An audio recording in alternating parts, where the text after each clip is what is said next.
एक गांव में एक किसान रहा करता था।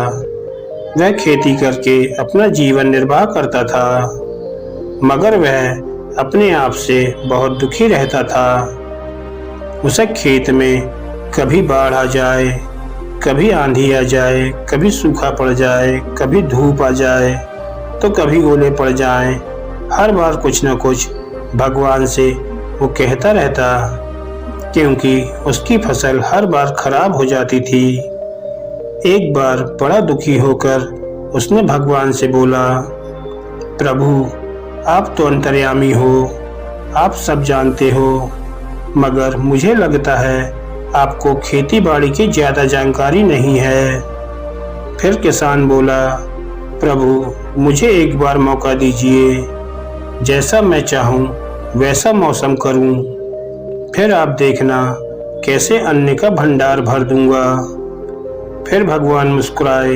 भगवान ने कहा, तुम्हारी इच्छा पूरी हो। गेहूं का मौसम आने पर किसान ने गेहूं की फसल बोई। जब किसान को धूप की जरूरत थी तब धूप मिली, जब पानी की जरूरत थी पानी मिला, जब तेज हवा की जरूरत थी हवा मिली। आंधी को उसने अपने पास आने नहीं दिया।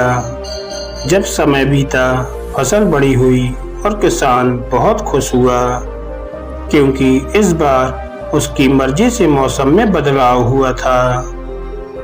जब फसल काटने का समय आया, किसान बड़ा खुश होकर खेत में गया और फसल काटने लगा। जब किसान ने फसल काटी और जब उसने गेहूं देखे तो वह बड़ा दुखी हुआ, क्योंकि गेहूं के अंदर एक भी बाली नहीं थी। गेहूं अंदर से खोखले ही रह गए। तब वह दुखी होकर भगवान से बोला, हे प्रभु, ये क्या हो गया?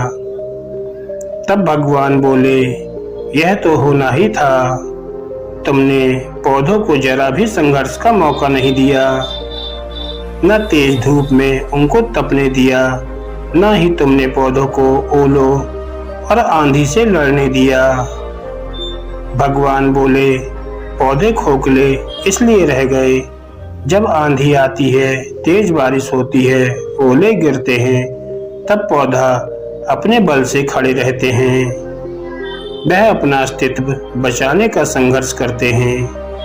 कोई भी काम शुरू करने से पहले जीवन में कठिनाइयाँ जरूर आती हैं। जब उसका सामना करो तब फल मिलता है। उसी तरह जिंदगी में भी अगर संघर्ष ना हो, चुनौती ना हो, तो आदमी खोखला ही रह जाता है। उसके अंदर कोई गुण नहीं आ पाते। इसलिए जीवन में चुनौतियाँ का आना जरूरी है। भगवान की बातें सुनकर किसान को अपनी गलती का एहसास हुआ। उसने फिर गेहूं के बीज बोए। उसने अच्छी तरह उनकी देखभाल की। फिर किसान की कुछ समय बाद अच्छी फसल हुई। दोस्तों, इस कहानी से हमें यह शिक्षा मिलती है कि हमें कठिनाइयों से डरना नहीं चाहिए, कठिनाइयों का सामना करना चाहिए। धन्यवाद दोस्तों।